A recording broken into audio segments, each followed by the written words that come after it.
जय माता दी, जय मां कामाख्या, देवराधा ट्रस्ट, सत्यवाणी चैनल। कोई भी साधक यदि अपने इष्ट का मंत्र जप करता है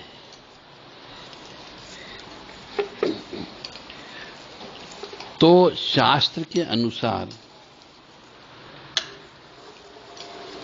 जितने मंत्र जप किए जाते हैं उसका 10वां हिस्सा यानी 1/10 हवन करना अनिवार्य होता है। कुछ लोग, जैसे उदाहरण के लिए बता रहा हूं, अपना दिमाग लगा लेते हैं। 30,000 जप किया तो 30,000 का दशांश यानी 1/10 3,000 मंत्र बोल करके जप करना पड़ता है, हवन करना पड़ता है।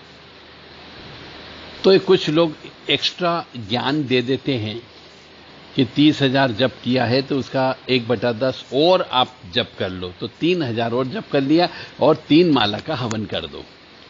ऐसा नहीं होता है, और ऐसा जो सोच करके करते हैं उनका काम भी नहीं बनता है और गलती करते हैं और फिर दोष दूसरों को देते हैं कि साहब हमने गुरु मंत्र लिया था, हमने उनको गुरुजी बनाया और उन गुरुजी से गुरु मंत्र लेने के बावजूद भी मंत्र जप भी किए पर कोई फल नहीं पड़ा।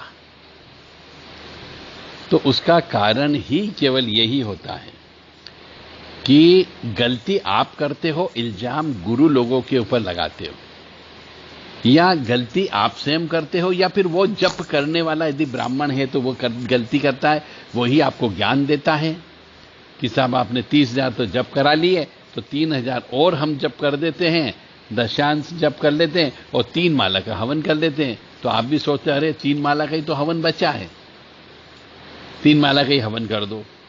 तो ऐसा करने पर आपको किसी भी प्रकार का कोई भी लाभ प्राप्त नहीं होता है, उस पूजा का फल प्राप्त नहीं होता है।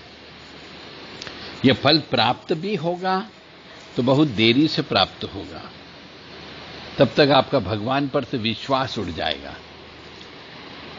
तो मेरी आप सभी हिंदू सनातन धर्म के जितने भी आप जप तप करने वाले साधक हैं, उन सब से मेरा विनम्र निवेदन है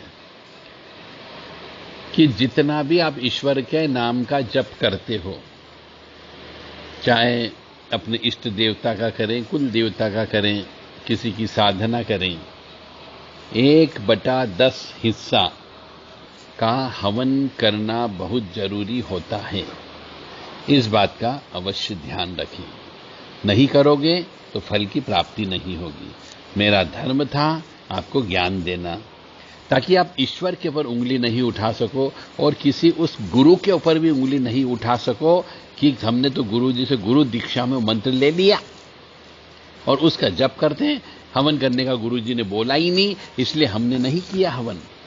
तो फिर आपको उस मंत्र का पूर्ण फल नहीं मिलता है और फिर आप उंगली या इल्जाम अपने गुरु पर लगाते हो जिससे गुरु दीक्षा लिए। पहली बात तो आपको इस बात का ध्यान रखना है कि जिन गुरु महाराज से आपने गुरु दीक्षा ली है उनके विपरीत, उनकी आचार विचार व्यवहार और गुरु के खिलाफ एक शब्द भी नहीं बोलना चाहिए और नहीं सुनना चाहिए। जय माता दी, जय मां कामाख्या।